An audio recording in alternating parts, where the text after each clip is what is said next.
Welcome into Bucs Insider, coming to you from the Bucs studio, presented by Ticketmaster. Casey Phillips here with Bri Dix, and it is 1 week today. 1 week from today, we are going to have the NFL draft. Let's go. We have looked at this thing every which way to Sunday, pun intended. And Yes. man, I mean, it's just going to be so fun to see. I think there's a lot of really fun storylines. So we've been doing Road to the Draft, which means every week, separate from Insider, we've been doing a lot of draft discussion. But now that we're 1 week out, we wanted to bring it into here as well. But we figured instead of just looking at prospects, that's a lot of what we've done on Road to the Draft. We wanted to look at the Bucs roster itself, some of these different positions that feel like they're some of the highly mocked to us positions.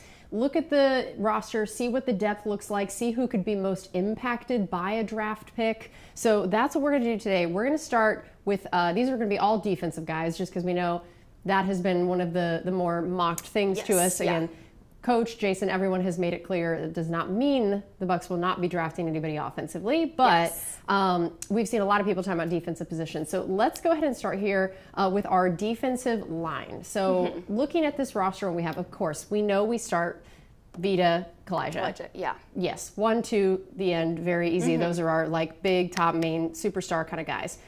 But we wanted to kind of look at this group of people here, and I bolded here Greg Gaines and Logan Hall, because I think they're some of the more interesting ones of, you know, Logan Hall really did seem to make a big jump this last year, and I thought that was really interesting and great for him as a former pretty high draft pick. Greg Gaines has been able to step in, spell Vita Vea when he needs, done some really great things. You see a lot of these other names here. In your mind, as we look at what the likelihood of the Bucs getting defensive linemen in the draft, how much of a priority or not, and who would be kind of mainly impacted as you look at this depth? Well, I think the Bucs, as we've kind of talked about, have put themselves in perfect position to where when the draft gets here, you've added depth at the correct position. So now at pick 19, the Bucs don't feel like they have to reach or press to get a specific position. In order to have success, you can take the best player available, and whether that's an offensive player, whether that is defense. They re-signed Greg Gaines, who, as you mentioned, he's kind of that primary sub for Vita Vea at nose tackle, but in some of those short yardage situations, he's also been key in kind of helping stop the run. He's physical at the point of attack. So he's made an impact. And like you mentioned, Logan Hall is a guy that's kind of really come into his own. It seems like the game has slowed down for him. And I think in one of your discussions with Casey Rogers, he was saying, you know, for Logan Hall, he's a guy that his sack numbers have increased, and that's even more impressive considering he's that guy that typically is running off the field on those third down situations where pass rushers are able to get to the quarterback.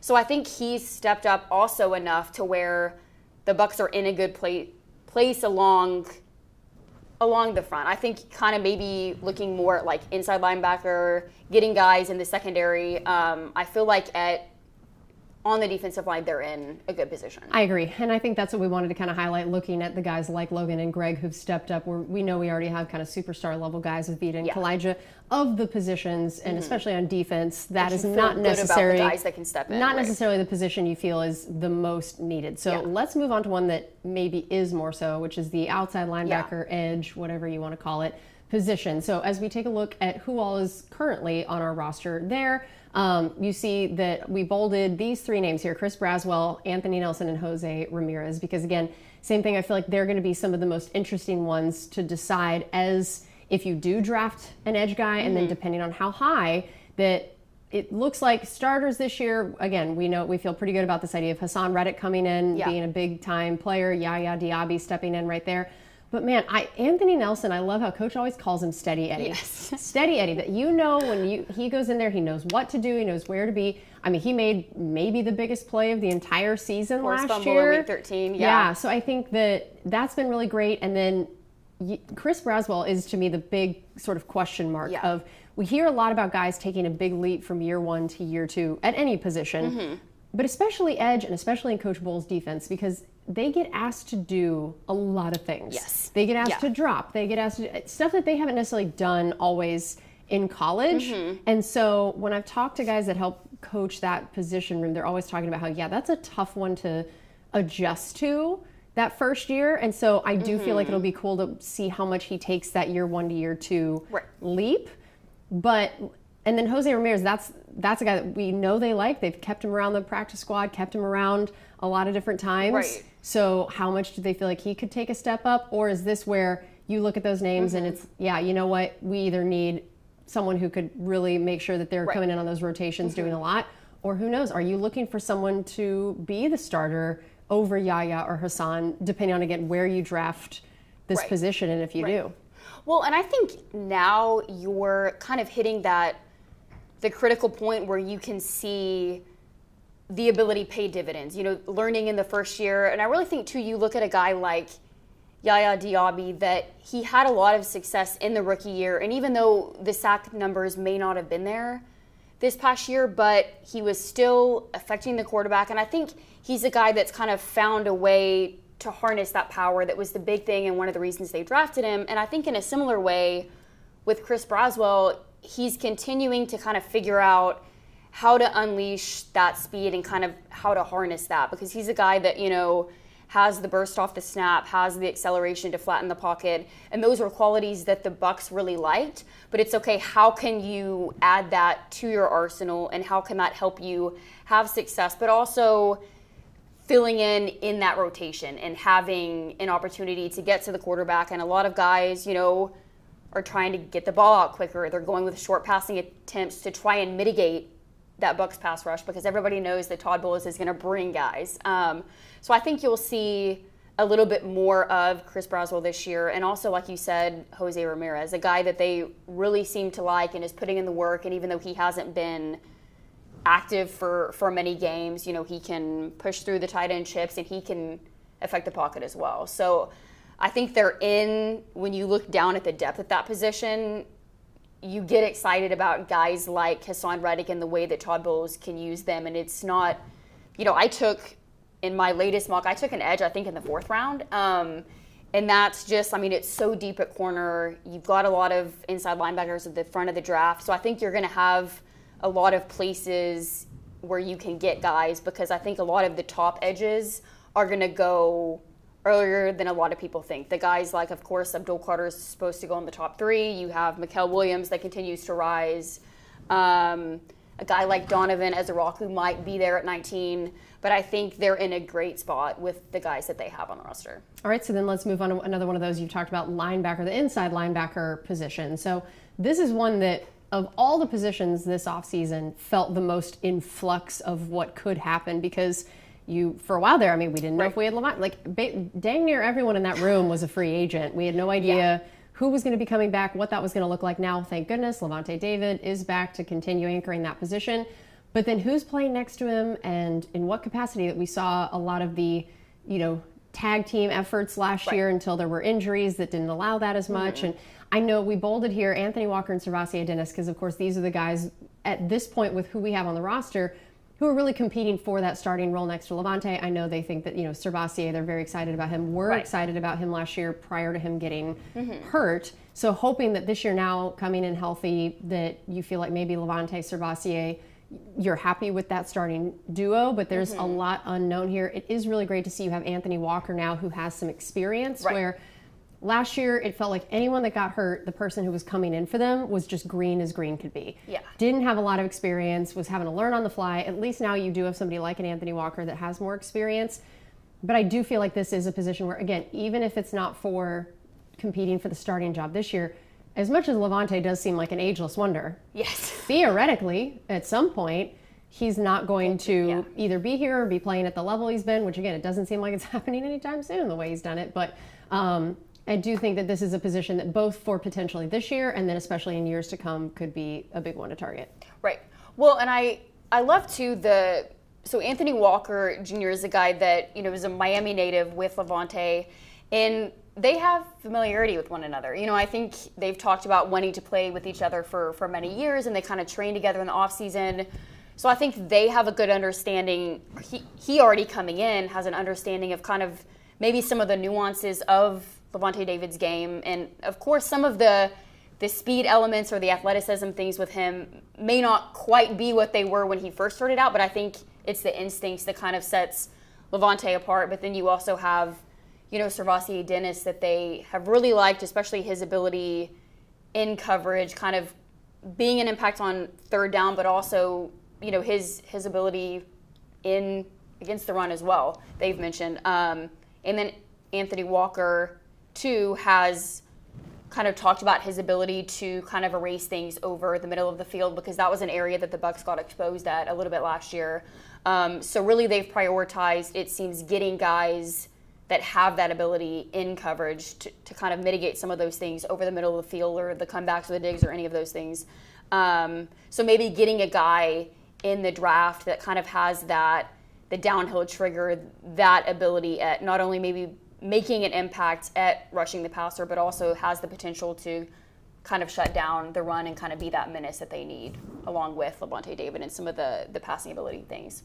Yeah, so now, okay, let's talk defensive backs, because I know this, we're going to kind of lump this all together, safety and corner, but this is a group that I know you've discussed the depth at this draft at these spots, and I do think this is an area that, as we always say, as Scott Smith loves to say, you can never have enough, especially corners, but secondary members overall. So we, on this graphic, kind of split it up safety to corner, and I bolded the names Christian Izzy, Tyke Smith, and Bryce Hall, because, I think that everyone saw last year your starters, Jamel Dean, Zion McCollum, you were pretty happy with those starters and would most likely be that way again this year, unless, again, you spend maybe a first-round pick on a corner. How are you trying to add to that group? Does that supplant one of those guys or not? But Bryce Hall's a guy that I think a lot of times Bucs fans have forgotten about, because he got hurt week 1, but he was slated to be that number 3 guy. Right. That would have made a really big difference with those injuries if he hadn't gotten hurt himself, where, last year you're having to put in a Tyreek Funderburg, who was just so green and so young. Bryce was supposed to be that next man up, and he ended up getting hurt. So I think that's a very important one, that he is now back this year. How healthy is he able to be? So looking at that corner position, and then safety-wise, this is where I think it gets even more interesting. Tyke Smith and Christian Izzy. Both of these guys prove that they can be sort of that Swiss Army knife. Christian Izzy to the max, playing every position known to man. But there's been mention of, do you want to move Tyke Smith more to that starting safety spot as compared to that nickel? What does that do for both of these position groups of, depending on if you draft a safety high or if you draft a corner high, how does that affect what you want to do with Tyke? Right. How does that affect what you want to do with Christian Izzy? And in general, we know Antoine Winfield holding down that one spot, but who are you putting next to him, and how does who you draft for either safety or corner affect that? Right. I really like what you mentioned about kind of having Tyke fill that role, because he primarily was the nickel guy that kind of disrupted slot receivers, kind of mitigating things in that underneath area of the field. So I feel like having him come in at strong safety, be kind of in the box, and that allows Antoine Winfield to play free safety, kind of be in the post. He has that awareness. He has the range. I think that will kind of solidify things there. And then having the ability of Christian Izzy, who can play multiple different things, who's cross-trained at, every position imaginable, and then even played corner, a position that he hadn't played since high school, gives you kind of the freedom. And then Bryce Hall coming off, the dislocated ankle injury. And the good thing about corner, once again, is you have there's great talent in guys that are expected to go in the first round with, like, Will Johnson or Jade Barron or different guys, but then you also have a ton of talent in those middle rounds, like Trey Amos and Noah Williams and Siobhan Revel Jr., and there's a lot of talent also in those middle rounds that, say the Bucs end up going inside linebacker in the first round, or end up going receiver, or whoever they have highest on their board, then that frees you up to be able to get a solid, good corner in the second round. And then there's enough depth that you can even double dip maybe in some of those later rounds. That you've got a lot of guys that are really athletic, have that speed element that Todd Bowles really likes, and have those ball skills. Yep, for sure. All right, well, that kind of covers the defensive side of things we wanted to highlight going into the draft, of where we're at on those different depth charts and position groups and what that might mean for the draft coming next week. We also wanted to remind everybody of the off-season schedule, that as wild as it is, we're talking so much about draft, but the current guys, a lot of them are coming back in the building now. That we have starting next week is officially the beginning of the off-season program. So, take us through a little bit of these dates, Bri, and what that's going to look like this off-season. Yes. So the first day of off-season workouts is April 21st. So OTA off-season workouts is going to be May 27th through 30th, and then June 2nd through 5th. And then mandatory minicamp, which will be a thing I think we're all looking at. All the veterans coming in, mixing with the rookies, will be June 10th through 12th. Yep. So this part that's starting now, next week, the 21st, that's where you get the phase 1, 2, and 3. Those are the areas where it's like, all right, you can be working out here, but coaches can't be here. Oh, now you can be doing a little bit more. That's how it progresses through that phase 1, 2, and 3. So really, first phase is like a lot of conditioning is like the majority of it. Not a lot of football happening. Ramps up all the way through that mandatory minicamp. But it is really exciting to think that officially next week it's starting. That we're going to view that as football is back, even though there's going to be no footballs really, at least at the beginning. And then we wanted to close with our sort of human interest off the field stuff that we love to do. That wanted to highlight that the Bucs participated this last Saturday night in the National Pediatric Cancer Foundation Fashion Funds the Cure Gala. It was so fun. So basically, this is a fashion show. So I got to do it alongside a few of our players, Cheer, Fear, everybody. So Raekwon O'Neal, Lorenz Metz were incredible at this. They crushed it. And then we were also joined by a Rays player as well, because sweet little Xavion right there, flexing.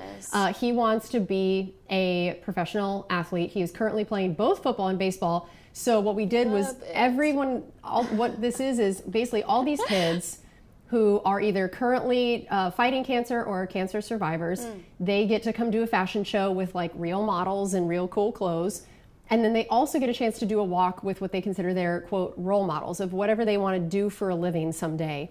They walk with those people, and you put on a whole skit. So I got up and got to announce that he was the Buccaneers' first overall draft pick this year. And then I was like, and he's also apparently the Rays' first overall pick. And then the Rays guy came in and put a little jersey on him for the Rays. And it was just so wonderful. And I wanted to shout out Lorenz Metz and Raekwon O'Neal. They were so great with him, so great with everyone at that. But yeah, just an incredible cause, an amazing night. So if you've never been, highly recommend going next year. It is a truly adorable event. They bring in these, it was at the Motor Enclave. So they bring in all these really fancy cars. That's who drops the kids off, that the car actually pulls through the event. They drop the kids off there. The full grand experience. Yes, and it's truly amazing. So I was very appreciative to be involved in that, and shout out Xavion fighting the good fight. He was a very cute little kid. So that is going to do it for us on this edition of Buccaneers Insider. Thank you so much for being with us, and we'll see you next week when it's time for the draft.